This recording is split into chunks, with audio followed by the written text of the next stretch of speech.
Kilig na naman ang hatid ni na Kim Chu at Paolo Avellino matapos muling maging sentro ng tukso si Kim sa It's Showtime. Ayon sa kwentong ibinahagi ng isang source na umano'y malapit sa programa, Avellino na raw ang isa sa mga tawag kay Kim. Bagay na agad nagbigay ng panibagong dahilan para kiligin ng Kimpao fans. Lalo pang naging interesante ang usapan dahil hindi na bago ang pang-aasar ni Vice Ganda kay Kim pagdating kay Paolo. Sa mga nakaraang pagkakataon, ilang beses nang nadadamay ang pangalan ng aktor sa kulitan sa It's Showtime. Noong 2024, mismong si Vice ang nagkwento tungkol sa isang lalaking nakakap na dumalaw sa dressing room ni Kim at kalaunan ay kinumpirma ni Kim na si Paolo nga ang bumisita sa kanya.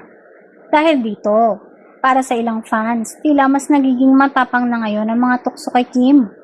Kung totoo ang Avellino na ang biro o tawag sa kanya sa likod ng kamera, hindi nakapagtatakang bigyan ito ng kahulugan ng kanilang supporters. Samantala, maging si Paolo ay komportable ng pag-usapan si Kim sa ilang interviews. Kamakailan ay sinabi niyang bukas siya sa posibilidad na magkaroon sila ng business venture balang araw. Bagamat ipinaliwanag din niya na magkaiba sila ng estilo pagdating sa pagnenegosyo.